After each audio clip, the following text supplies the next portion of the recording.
All right. Speaking of US vanadium, we have Mike Woolery on here to give an update on a paper that he's recently published on the recyclability of the VRFB electrolyte. So Mike, take it away. All right. Thank you, John. Well, we all know that the VRB is great for tying in renewable energy sources to the grid. I mean, it has, relatively high efficiency and it's good for long storage times.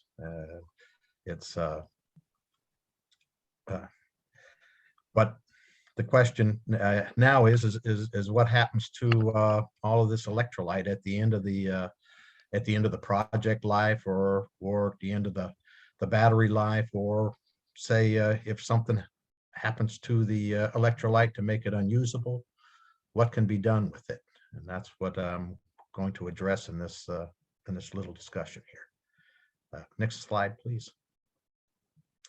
Of course, the most value you can get from the electrolyte would be if you could reclaim the electrolyte. Now, some of the people earlier talked about ways of cleaning up the electrolyte that has been produced, but and some of those methods could be used for cleaning up the electrolyte.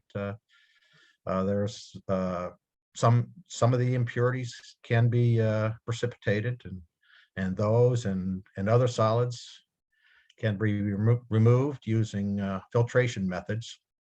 And if the battery is the electrolytes are valence is unbalanced, or generally over time the electrolyte valence kind of tends to creep up a bit as for different reasons, but it does tend to creep up, and this creeping up can be rectified by adding fresh electrolyte to the charged positive electrolyte to bring the total valence of the combined electrolytes down a bit, so you can get better capacity from the vanadium that's in your circuit. And this type of stuff may need to be done at the electrolyte producer's facility, or at a producer's facility, just because of the equipment required and for the handling of all the all the materials. And if you can reclaim this and produce some new electrolyte from it, you may still have some problems of finding a customer for it. I would assume that quite a few customers are saying, well, I don't really want reclaimed electrolyte, I want new electrolyte. Whether there's any difference or not, and I'm sure other customers who are saying, well, if this is reclaimed electrolyte, then I should be able to get a cost reduction for buying it, and that may be what is required to do that. Can I have the next slide, please? One of the biggest costs in reclaiming this electrolyte could be the shipping, and because, well, if this needs to go to a vanadium producer or back to an electrolyte supplier, well, there's only so many of them, and depending on some of these sites for these batteries are pretty remote, and that's why they're there. So so shipping can be a significant cost. Some people have talked about trying to precipitate the vanadium out of the electrolyte and then just ship the vanadium, but there's some problems with trying to do that. If you're gonna precipitate the vanadium, you pretty well need to neutralize most or all of the acid contained in there to get it to precipitate. And well, if you're going to do it on site, you almost well, the easiest thing to do would be to use caustic, just because it comes in as a liquid and you can use a liquid to precipitate it. But then if you when you try to use caustic, or actually anything to neutralize the acid. It's going to be an acid-base reaction, and it's going to generate a lot of heat. So typically that's overcome by adding it slower, so that the heat can be the heat generation can be dealt with. And well, if you don't, that doesn't mean you can't bring in a caustic truck and just pump it into your electrolyte tank. Or if you can do that, and if you're, if you're willing to precipitate all that in a tank there, well, then you're going to have to add it slowly, and you're not going to be able to keep that caustic truck there for long periods of time without paying demurrage. And the other problems is if you precipitate it with caustic, it's kind of turns into a slimy mess, and you generate a whole bunch of sodium sulfate solution.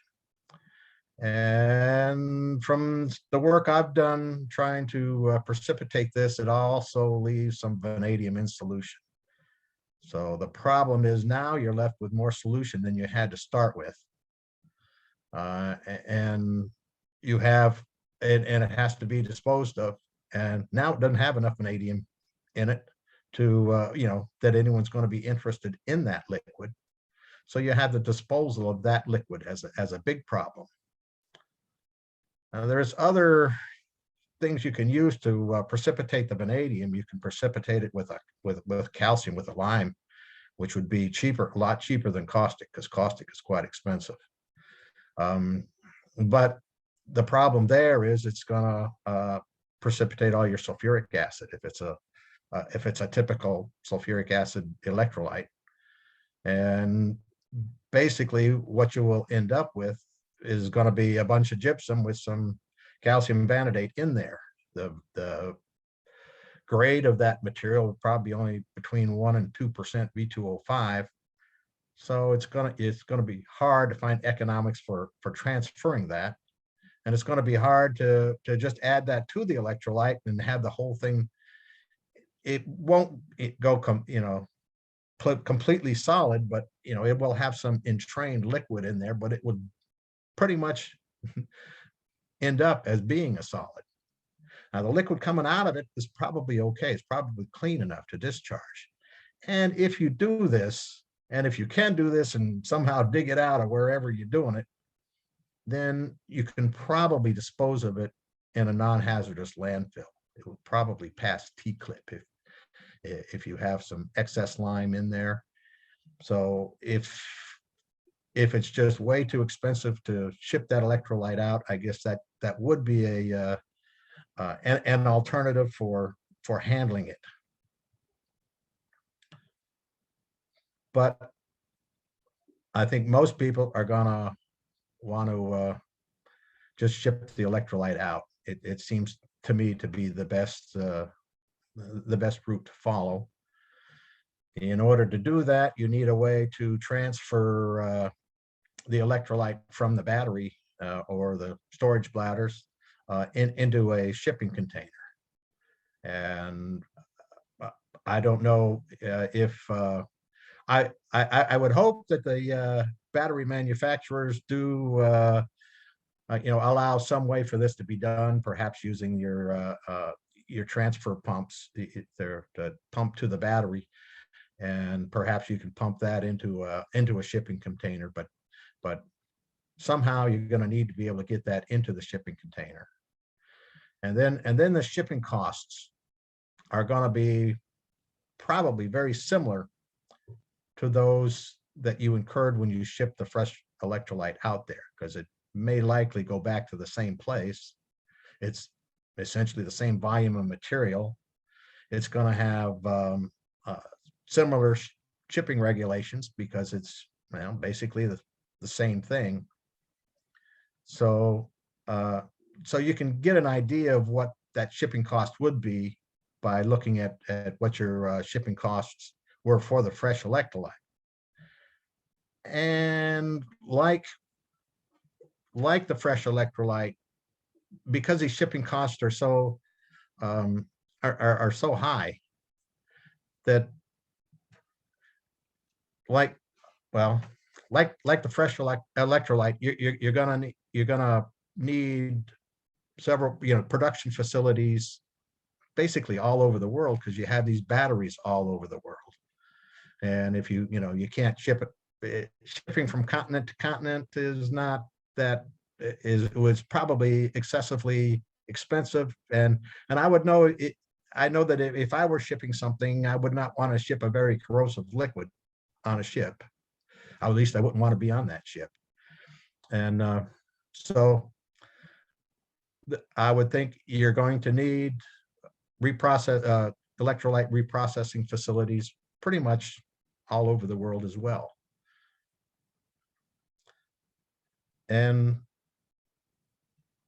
now, in order to ship to these, there's several methods that can be used for shipping. There's people who've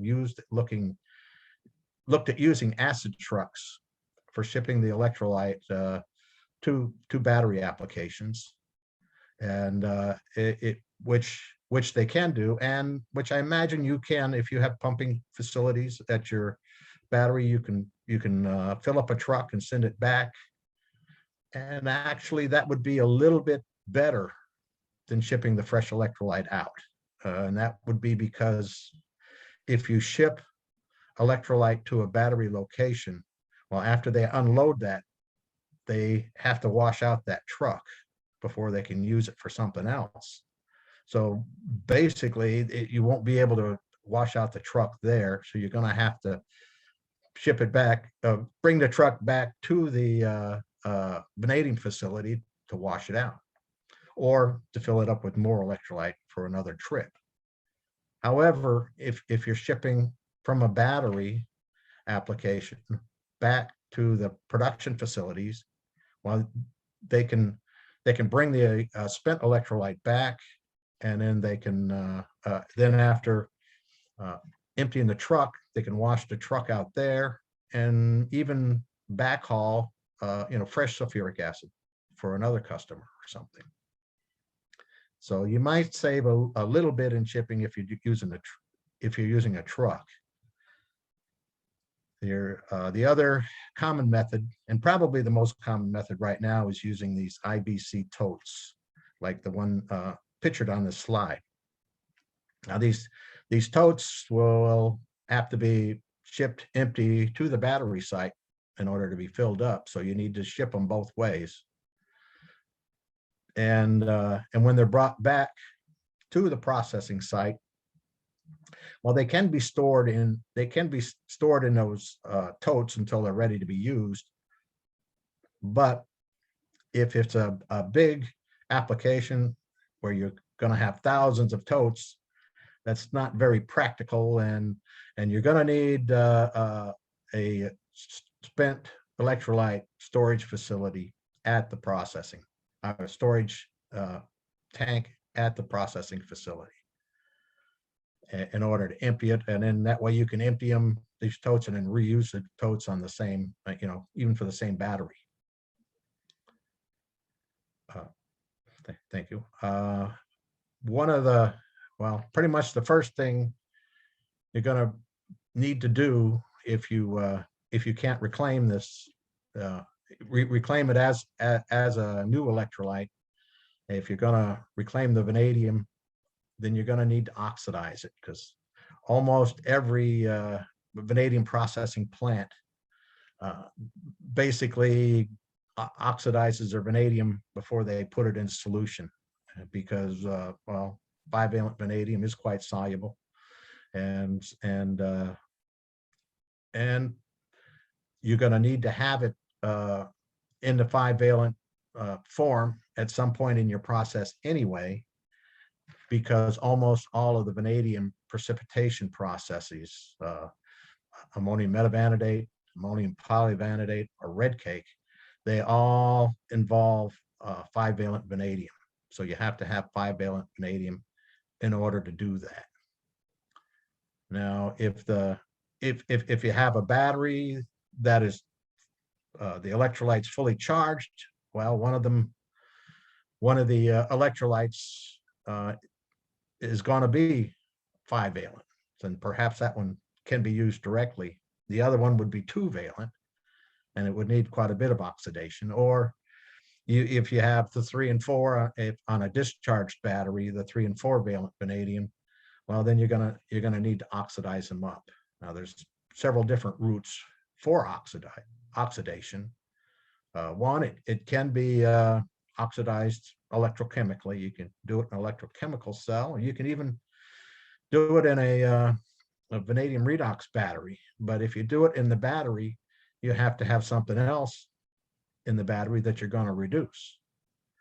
Now, if you're an electrolyte producer, well, you may want to produce your electrolyte by making it a 5-valent and then running it through a battery with something on the other side to reduce it down to, say, 3.5-valent, which can be added to both sides of the battery, both sides of a new battery. And so you could do that, but then you'd have to somehow be able to balance those flows. But if you can do it electrochemically, it has quite a bit of advantages. One of the biggest advantages, it does not add anything else to the electrolyte. It does not add. There's no reagents involved, just electricity. Now the electrolyte, it's basically 30%. Well, the typical sulfate one is basically 30% sulfuric acid, and I'm sure if it's even if it's mixed acid, it's got a very high acid content. And this vanadium can be this electrolyte can be oxidized as is at that acid concentration using sodium chlorate, using sodium hypochlorite bleach, or even using oxygen, although some pressure may be needed for the oxygen, or a very or a tall tank. These will all be able to oxidize it completely up to 5-valent. I've done tests using the chlorate and the hypochlorite in the lab, and some in the plant, and was able to fully oxidize it up to 5-valent. There's a lot of the vanadium producers have a roast. In fact, most of them do, and where they oxidize their vanadium in the roast, and you can say, well, you can add maybe this electrolyte to the roast and oxidize it there.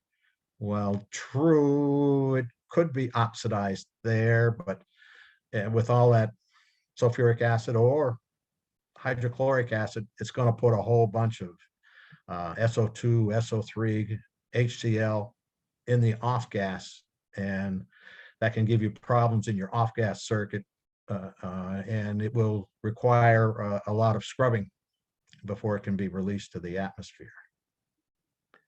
Next slide, please.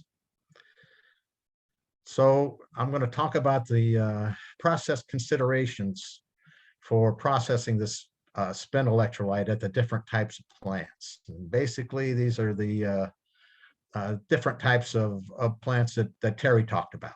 The ones processing ore, the ones processing steel slag, and well, the other ones are pretty much from the petroleum industry, but the byproducts and byproducts from catalyst and stuff.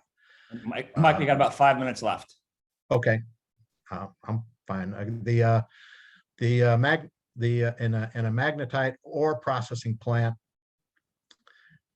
well, typically they have a sodium roast, and they come out with a water leach, and they produce an alkaline solution containing sodium metavanadate. And this sodium metavanadate solution, well, later they usually drop the pH a little bit to remove silica, and then they may drop it even more to produce AMV, or if they're going to produce APV, they have to drop it quite a bit more using sulfuric acid.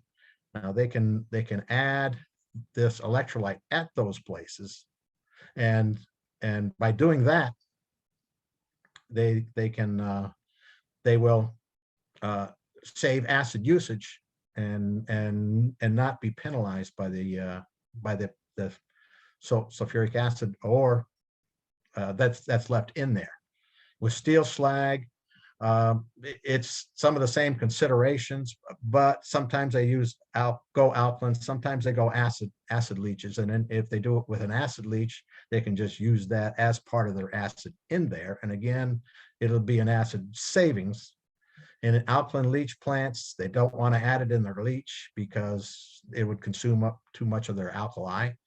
But at the end of leaching and solid separation, they can add it, and at that point, it would it can be used to neutralize. It could be used to displace the acid that's already there. Next slide, please. Now, mixed acid electrolytes can produce some problems.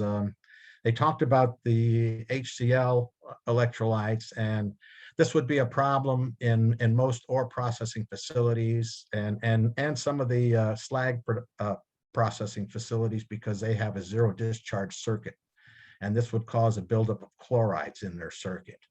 So I don't see how they can process any considerable quantity of it for fear of building up the chlorides in that circuit. Well, that is the main one. If they have in the other plants that have discharges, well, the chlorides in there are going to increase the corrosivity, so they need to make sure they have their materials can take the extra chlorides in that circuit without having corrosion problems. Next slide. Now, let's talk about the spent electrolyte value. If it's going to be reprocessed, the good news is you should get a high recovery, because all of the vanadium is already in solution. So you don't, in a typical vanadium production plant, your insoluble vanadium is your greatest loss. So here you've kind of cut out the largest loss for processing a feedstock. However, this if the plant is operating at capacity, this will displace other feedstocks. Well, in a roast, it won't cut back your roasting capacity because, well, it doesn't go through the roast. But it will, if you're limited in capacity by how much AMV or V2O5 you can produce, then it will definitely displace some other feedstocks for that. And it will bear all of the vanadium finishing costs, because it needs to be precipitated out. It needs to be converted to, it needs to be filtered, dried, and then converted to a V2O5 or some other chemical for sale. And there is some capital required for processing this electrolyte, such as the storage tanks and oxidants and some pre-processing, which should not be big cost. However, if there's not enough electrolyte to amortize those costs off, then it's unlikely that they're going to be willing to process any of that spent electrolyte. So in summary, I believe this would be spent electrolyte would be valued as a feedstock, and historically vanadium feedstocks to vanadium production plants are usually priced around 20 to 50% of the LMB low for V2O5. And I think that's pretty well where the value of this spent electrolyte will be if it can't be reprocessed into new electrolyte. That's pretty much what I have. Great, thank you, Mike. In the interest of time, there's a question in the Q&A, Mike, which hopefully you can go in there and maybe type out an answer to it. Okay. We can get the next presentation going here. Okay. Thank you very much.